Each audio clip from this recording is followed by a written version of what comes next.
A gente já fez 2 aulas de geometria molecular com vocês, essa é a terceira aula de método prático. Já falamos sobre a teoria de repulsão máxima dos pares eletrônicos, mas agora eu quero fazer um macetezinho, um método prático para você não errar geometria molecular.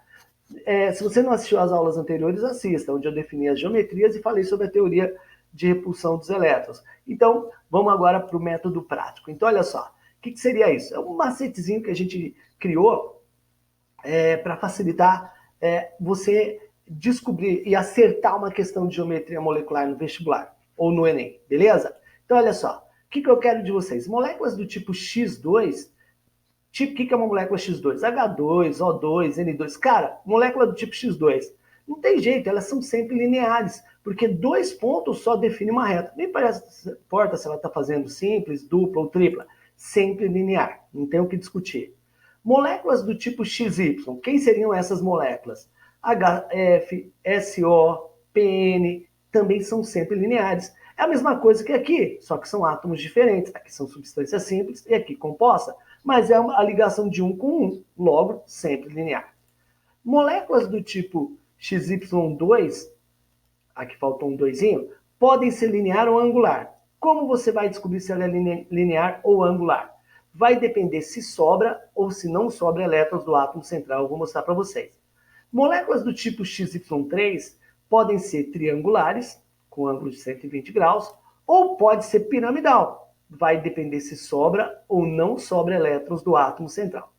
Já as moléculas do tipo XY4, essas serão sempre tetraédricas, tá ok? Então, beleza. A gente já sabe as formas geométricas, certo?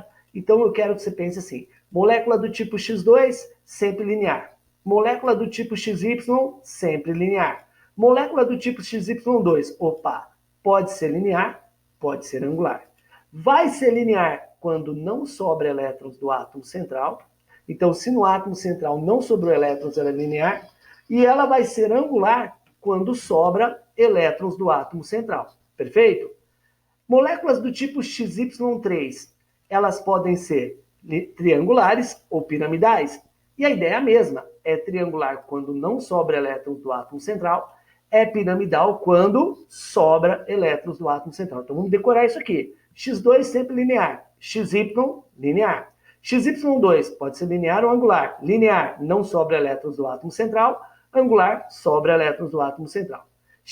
X3 pode ser triangular ou piramidal. Triangular quando não sobra, piramidal quando sobra. E é claro que as moléculas do tipo XY4 serão tetraédricas. Beleza. Agora, vamos aplicar isso para você ver que não é difícil? Então, olha só. Primeiro, F2, não tem o que discutir, é linear. Moléculas do tipo X2 sempre linear. HBr, moléculas do tipo XY sempre linear. CO2, proporção de 1 para 2, pode ser linear, pode ser angular. Acontece que o carbono ele tem 4 elétrons na camada de valência. O oxigênio tem 6. O carbono vai compartilhar 2 pares com esse oxigênio e 2 pares, porque o oxigênio precisa ficar com 8, o carbono com 8 também. Logo, ocorre uma dupla ligação aqui, uma dupla aqui. Cara, percebam que os 4 elétrons do carbono estão participando da ligação. Ele é o átomo central, esses aqui são os átomos ligantes. Como não sobra elétrons do átomo central, a molécula é linear. Perfeito? Agora, ó, olha a água.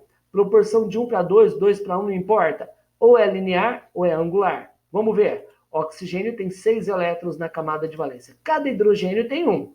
Aí ele vai compartilhar aqui, vai compartilhar aqui. O hidrogênio fica estável com 2, o oxigênio fica estável com 8. Logo, compartilhou aqui. Sobraram elétrons do átomo central. Cara, sobraram. Eu tive compartilhamento aqui, mas sobram 4 elétrons. Se sobra elétrons do átomo central, a molécula é angular. Olha que facinho. Olha o exemplo aqui, BH3, boro. O boro é um cara interessante, porque ele tem 3 elétrons na camada de valência, ele compartilha os 3. Ele é uma exceção à regra do octeto. E vai compartilhar com os hidrogênios ali. Logo, notem que os 3 elétrons estão compartilhando. Não sobra elétrons do átomo central. Não sobra. Como não sobra elétrons do átomo central, a geometria é triangular ou trigonal plana. Beleza. Agora, e se fosse amônia?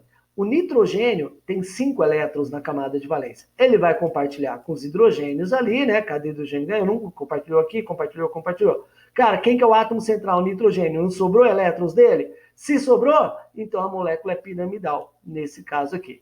Então, ó, linear, não sobra elétrons do átomo central. Angular, sobra elétrons do átomo central.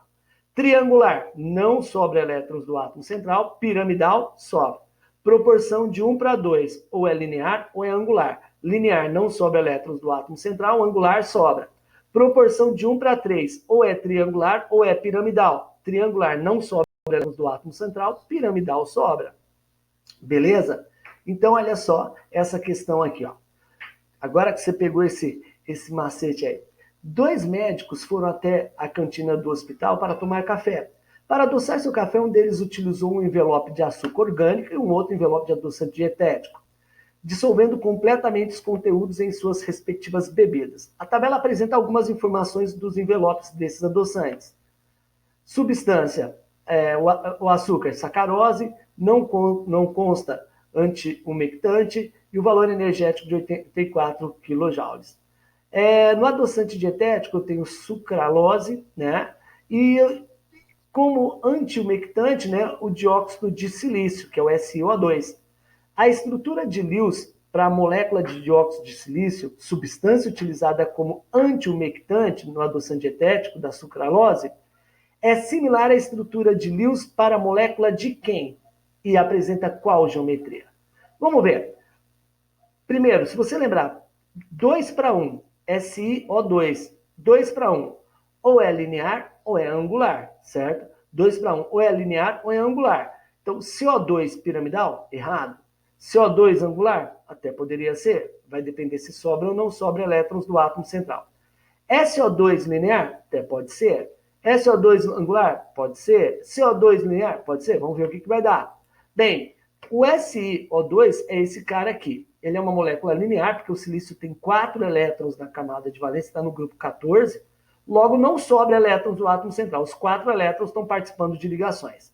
Tá. Como seria a molécula de CO2? Do mesmo jeito. O carbono tem 4 elétrons na camada de valência. Os 4 participam, então não sobra elétrons do átomo central. Portanto, a geometria é linear. Agora, vamos montar o SO2, porque só aparece CO2 e SO2, vamos montar o SO2. O SO2 está assim.